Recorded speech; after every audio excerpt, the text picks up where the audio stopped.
Thanks for staying with us. So we had to wrap up our last segment because we can't have a complete conversation if we don't bring in either the Minister of Finance or someone to give us an insight onto what happened to Shopee funds and how exhaustive the option is this 5,000 naira transportation grant that they plan to have for 40 million poor Nigerians. So we'll continue the conversation whenever we get in somebody to come and clarify. But in the meantime, it's clear from what the ladies have said and what our viewers have said that it's not the most creative way to expend that 250 billion naira that Nigerians are going to save from subsidy.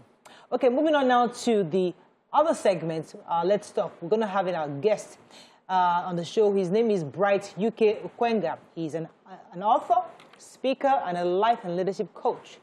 Known for employment, he will be discussing how to bridge the unemployment gap in the Nigerian sector through resourcefulness and entrepreneurial drive of young people.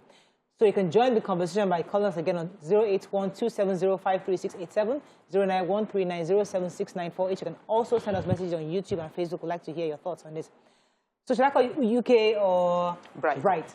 So Bright. Right, okay, Bright. Right. So, Bright, before you came on the show, we were talking earlier about the fact that there have been quite a lot of interventions. You know, the government has put in funds to agriculture. They did, even during Jonathan's time, they did something called, what's that Shopee. thing? No, not Shopee.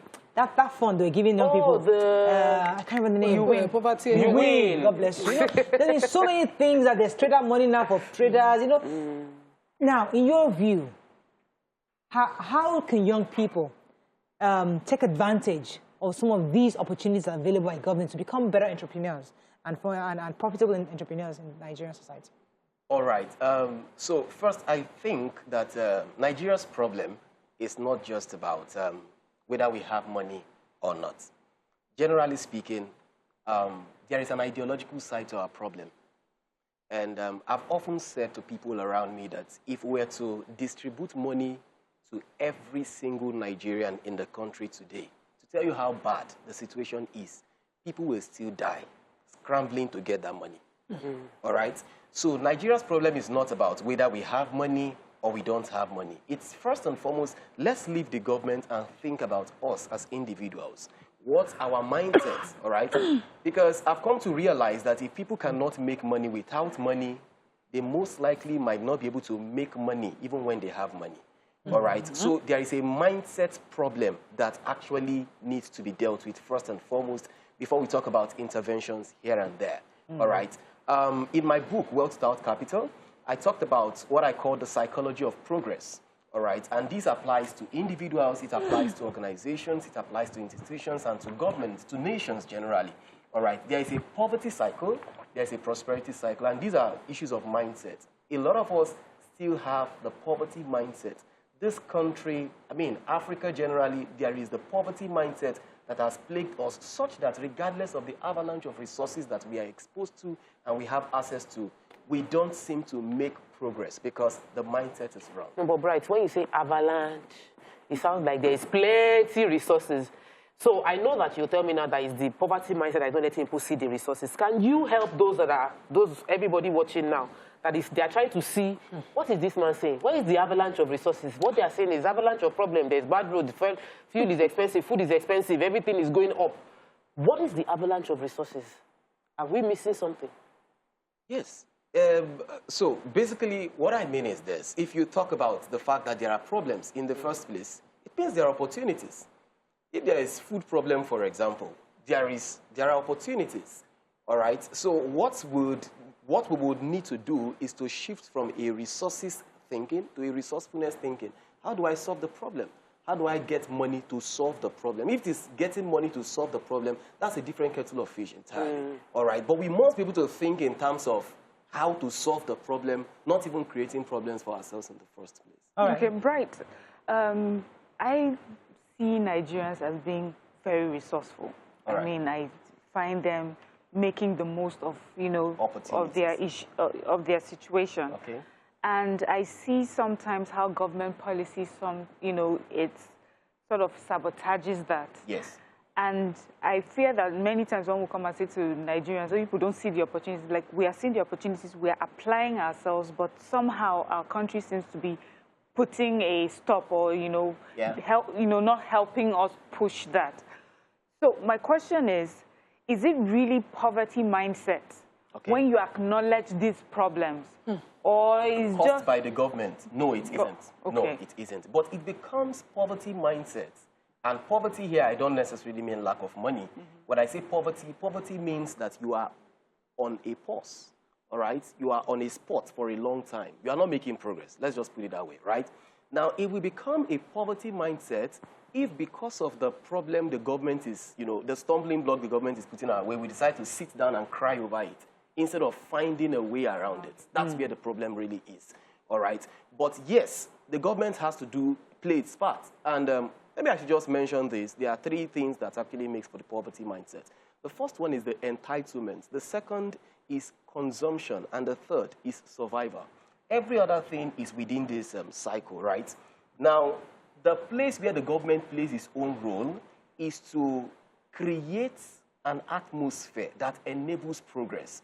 The opposite of that would be, instead of entitlement, responsibility, instead of consumption, production, instead of survival, significance thinking, right? Now, how can the government enable progress? Is to create a culture, an atmosphere, like I said. And in terms of shifting people from entitlement to responsibility, that is where putting up legal structures, institutions like someone said much earlier, right, comes into play. Because if there are no strong justice systems, people can't take responsibility in the first place. All right, let me go on a quick break. When we come back, we continue this conversation. Stay with us. We'll be right back.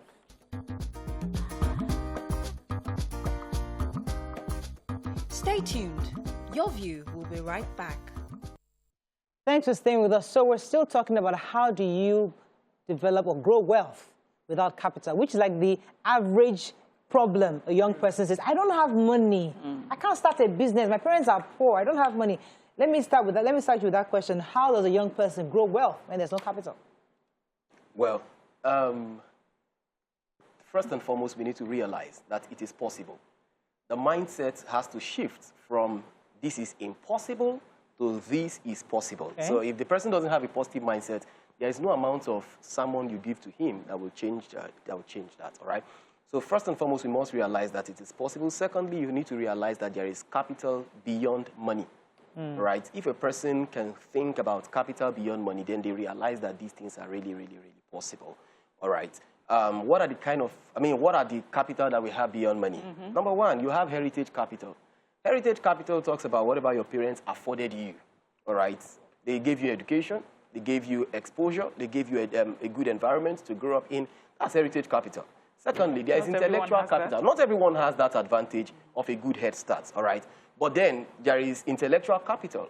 Intellectual capital talks about knowledge, talks about skills, and these can be gotten formally and informally. So whether you were given opportunity to go learn in a formal school or not, so far you were alive and you were able to attain adulthood, you have learned something. And you definitely know something that someone else doesn't know. You can convert that into money.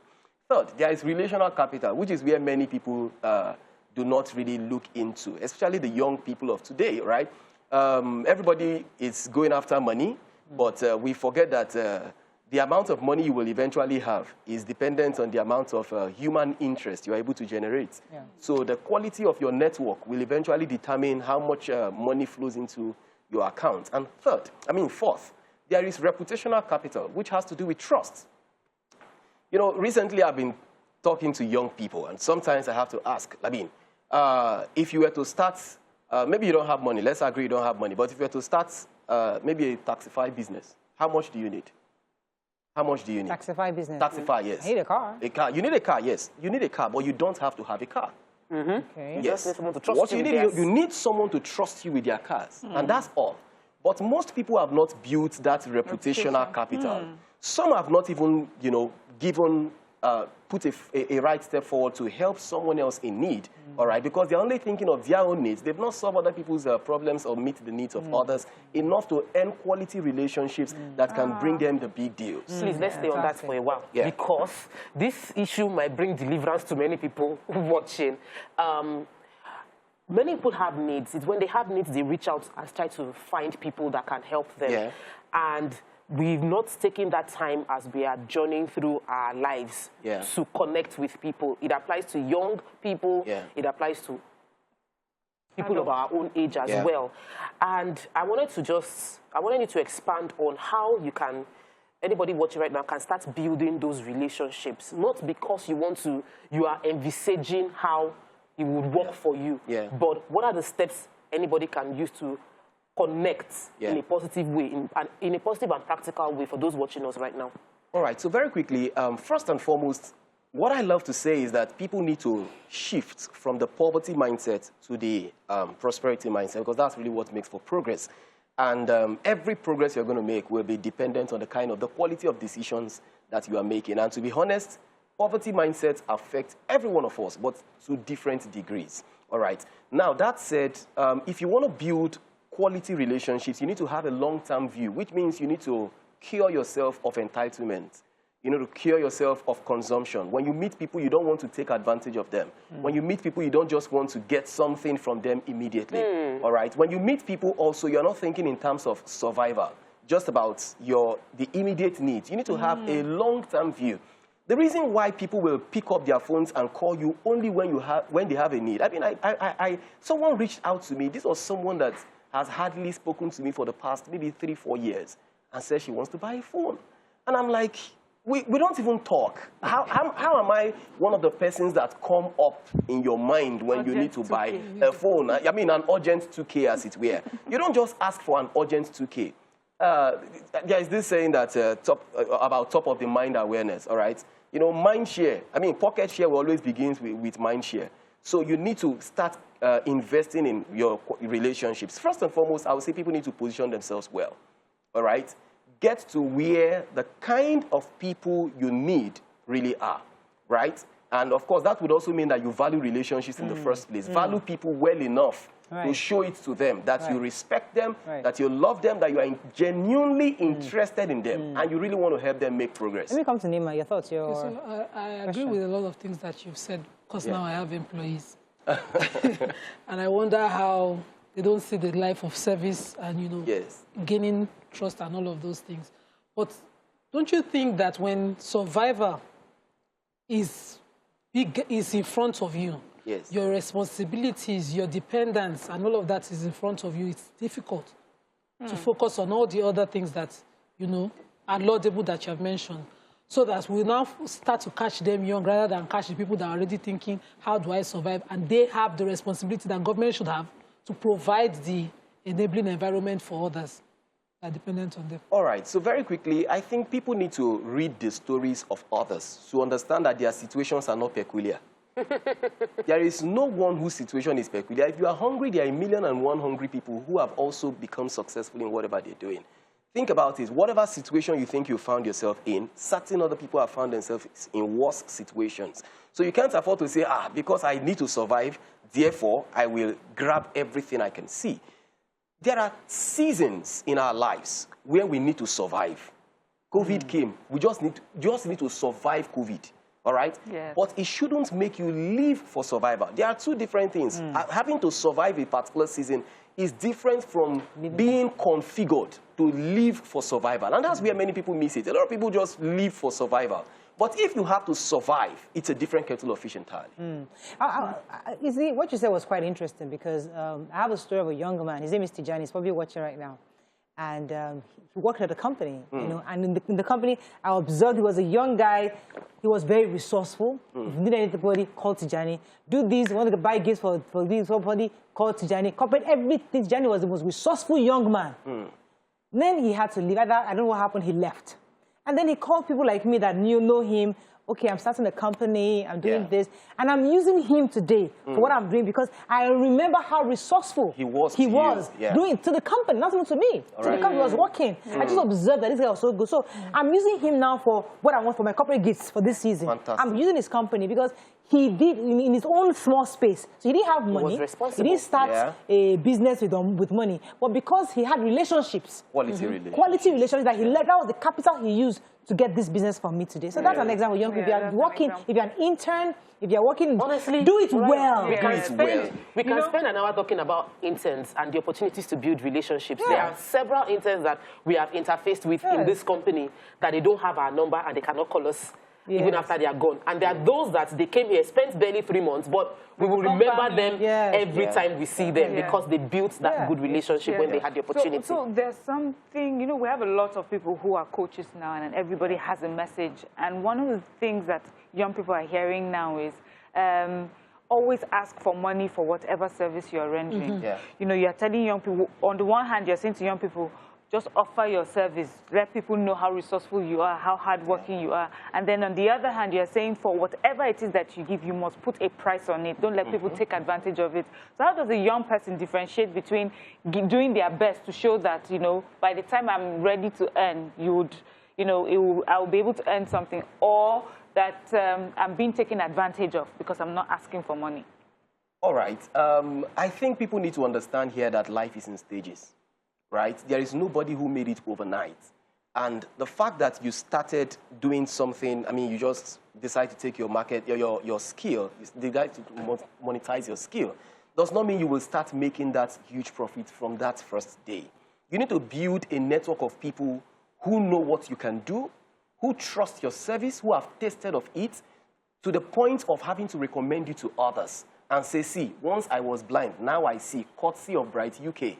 All right? Yes, when you have such quality people who believe in what you can do, then it's easy. But that's not going to come overnight, right? So I have to wrap up on this, but I'd like you to give a final word on this, because, I mean, we're talking to young people, and I'd like you to look at the camera and talk to young people out there, because they can connect to you, they can relate to you. You walk these shoes. Tell them a bit about your experience, what you've done so far, where you are, and how they can learn from your own steps in 1 minute. All right. So I'm also a digital media and publishing expert. And when I started my business, I didn't start making all the money. I was a skilled writer. Of course, I'm a skilled speaker also. Also good with graphics and all of that. But when I started out working for my boss. I mean, whose company I was working for before then. And then I wrote his books, you know, more like a ghostwriter. And then eventually I started taking that service to other people, because Jesus said, what I say to one, I say to all. So if I can do it for one, I can do it for all. And then little by little, while I was working in the company previously, I'd had some networks, and then I kept building more networks as such. Sometimes I had to offer my service for free. Eventually, people saw that what I was doing was awesome. Today, the same service which I used to charge, some minimal money for, I charge in 7 figures. All right, so it took some time. I mean, over time, I was able to build the quality network that actually sponsors or drives my business now. So you don't always have to put money first. You actually have to take it phase by phase. Don't expect that this whole thing is going to happen overnight. Right. Success comes over thousands of nights. Fantastic. Thank you so much. I like it. Succeed and be significant. Yeah. Fantastic. Yeah. That's all we can take on this segment. Thank you very much to our guests. When we come back, our final hot topic of the day. Stay with us. We'll be right back.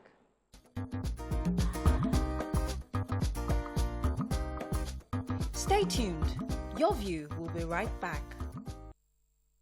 Thanks for staying with us. So we were talking earlier with our guest who was explaining to us how to build wealth without capital. And there was a message that came in that I thought was important for me to share.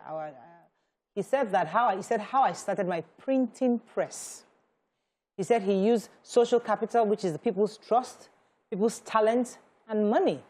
And he said people's building system with structures. So he said he made money to buy his machine from the London Olympics 2012 because Joke Silva recommended him as a life and performance coach for the Nigerian delegates. So she recommended him because she had tested and trusted him. So he had done maybe things for her in the past where she could trust him enough to say, okay, I know somebody who can handle this life coach thingy in the London Olympics. He got that job, got the money from that, bought his printing press, and today he has a successful printing business.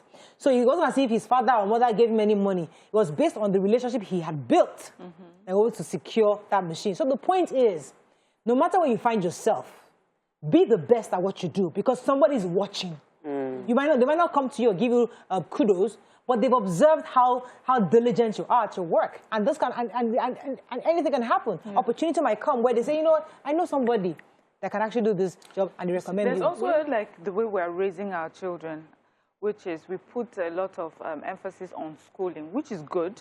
So you go to school, when you're done with school, you come home, you sit down, and then you go back into school. You're not really building relationships. You don't understand how to apply yourself and volunteer. I think we need to make it a part of bringing up our children, that when you find yourself in a place, even in school, what can I do in the school library? How can I, you know, be of service, you know, in the neighborhood? Or in both children, we see it all the time. They're doing babysitting, they're doing newspaper runs and things like that. I think when you build a child knowing that they can apply themselves that way, as they grow older, they will look for opportunities that way too, to apply themselves, because it's only then that you have the people to build relationships with, and then eventually it will turn to, those of us who are built to apply, raised to apply ourselves. I started managing my mother's engine, grinding.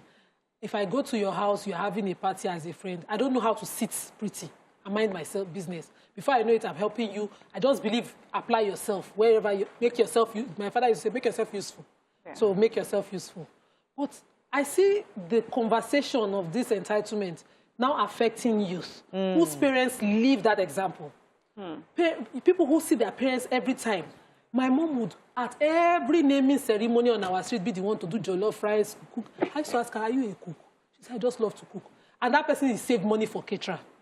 We, at the engine, because of she needs to give you money for your wedding, she'll say, okay, all your pepper, baskets of it, free. Applying herself. And so I know that's how it is done. But I see youth these days, after the whole conversation, you don't come, after all I have done, you know, expecting that money must exchange hands. People are no longer willing to apply that skill. I bought a bus. And my husband was like, Nima, don't buy a bus for the children. Let the school deal with their transportation. But it wasn't convenient for my children. They had to leave home at 6 a.m. They had to come back at 5 p.m. because the school will have to finish rounds before they come into my own area. So I said, let's get a bus. And so we did an arrangement. This was a young man I had been talking to. I thought this would solve his problem. I said, okay, I will not, my husband thinks that you would run away with the bus or the money. So I will do you a conditional sale contract. I drew that contract for him. To sign it was problem. I should have seen the signs then. You know, get your referral. How many people did you work with that know you? He couldn't. He said, my last boss just hates me. So I went to the last boss. How was he? He said it was a wreck. He spoiled everything. Very irresponsible. He would jump at his job. He would disappear. So he did that. He came to me. He did that. He was nice, kind to the children because he knew my concern was the safety and welfare of my children. But it was irresponsible every time. So I think one of the reasons why we're having this conversation is because we keep bringing in experts, coaches like this, entrepreneurs as examples to young people out there that listen, he did it, you can do it. But we have also experienced young people in our various areas of work that we can actually share stories of the experiences we've seen and help to educate those out there that what you need to do to actually get some results from the value you're providing. Yes, are you going far? Right in your house, you have one. Yeah. Who came into... She was an intern. She was an intern in TVC, and she has become your younger sister. Like, there's no way. Her wedding, all of us are going. There are many mothers. She cannot do wedding outside Lagos. So, and the same thing, I have someone like that close to me as well, who got married this year, and it was our wedding. You know, so it's a case of someone came to, you have opportunities to train. So there's a young lady that I trained on makeup years back, and she's always sending me messages and stuff, and I always just respond positively to it because I know that she overheard my conversation and she kept in touch. You have to maintain relationships. When you leave your job, don't leave your boss. Even if you got fired. Exactly. Even if your boss fired you. Regularly, just send a message. I see what you're doing, ma, or I see what you're doing, sir. I celebrate your progress. Don't burn bridges because you never can tell. They might not be the one to help you, but they might hear your name and say, oh, that girl used to work for me and she wasn't bad. I fired her though, but I see a sense of responsibility in how she's maintained our relationship. I have a relationship with my former boss who fired me. I mean, I have a relationship with him because he's a good person. And he fired me because I needed to be fired. I was just being too, you know, so spoiled. You know, it's part of life. It's a process. So, in fact, he came from my mom's burial. So, this is somebody we've maintained a relationship. So, what you said is very, very true. No matter how far you go, no matter what happens, maintain that relationship. Even if you think the boss was a bad person. Yes. Even if they did you something bad. Because at any point in time, you might need that relationship. And also, everybody around, you know, there are many people that genuinely cannot do free services because they have huge responsibilities. But they are young. When you're supposed to do those things when you are young. You know, when you when you still have your parents that you can still go and meet them for transport fare. Don't sit down at home. You must never spend 1 month doing nothing at home. Everybody watching, like you must never ever say that we're out of school. I've just been at home for 1 full month. Find somewhere to when your go. needs are minimal. Yes. So you're not. So you also understand how to be content. You're not a young person, you're still in school, and you want to have all the things that somebody who has been working for many years has. So that when you're not doing that, your little job, and somebody gives you money, there's a way they look at it like, is this all you're giving me? Because you're expecting that I want to build a car on this one service that I want to buy a car on this one service. So keep your wants minimal for now. You're growing up. The wants and the money will come to meet up with that. Remember when I shared this story several times. I come to Unima. I shared this story several times. That it was after graduation that I bought my first pair of $100 shoes.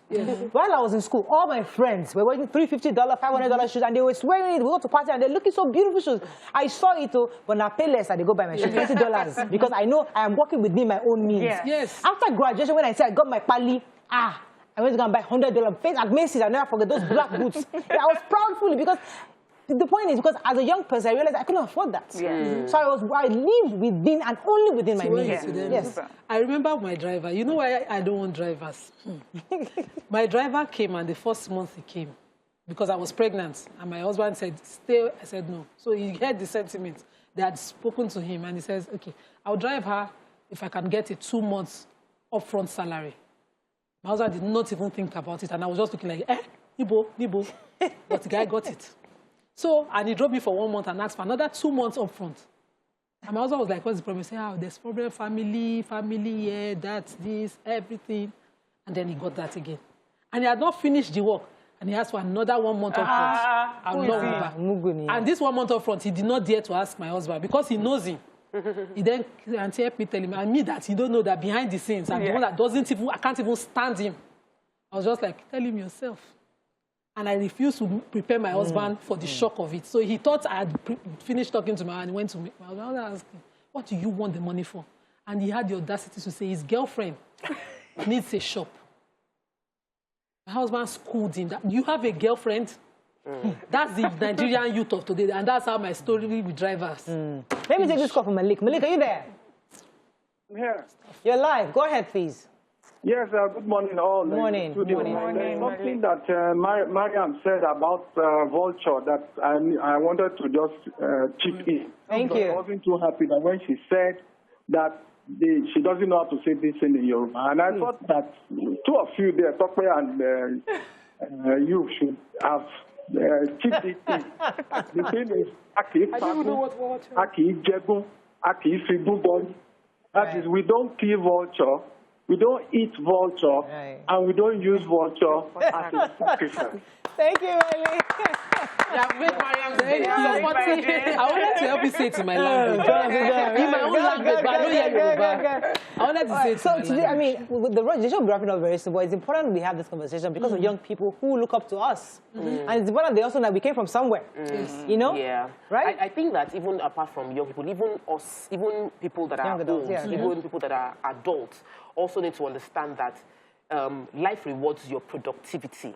And if you are feeling like you are not earning, check how productive you are and find more people to be productive towards. So there's something I've been doing now for many years. I've not earned money from it. But Murayo, I am 100% sure that at some point in my life, I will earn money from it. Because anybody around me knows that when you come and meet me, I will give you business. Do you understand? But I've been doing it for years for everybody.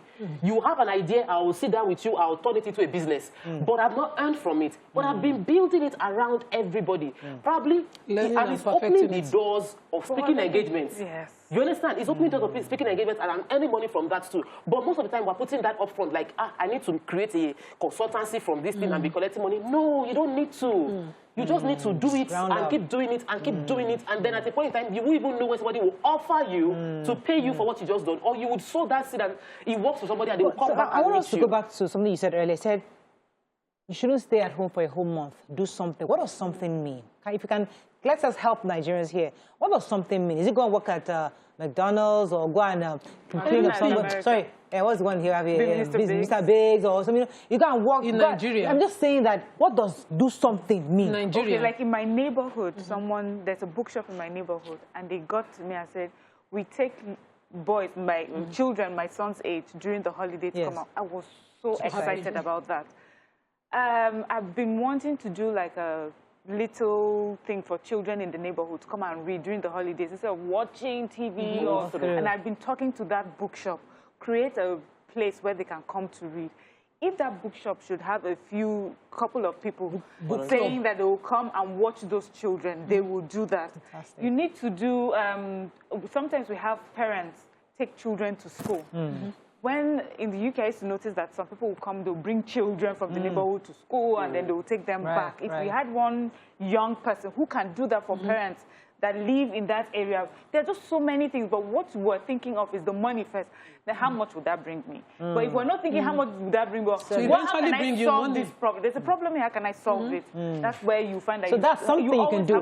Find the problem. So it's Christmas time now. There are people who are looking for maybe Christmas things to munch in. If you want to start baking stuff to sell, cookies. You might not even bake to sell. You can go to the market for people. Yes, you can go to the market for people. But apart from that, you can be around someone.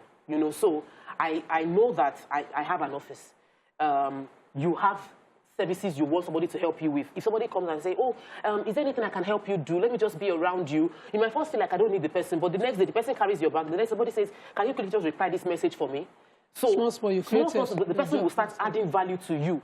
After adding value for 1 month, by the second month, if the person is really productive, you pay the person something. There's also a saying that, and I do usually just find a way to solve. Just for the person. I have a neighbor.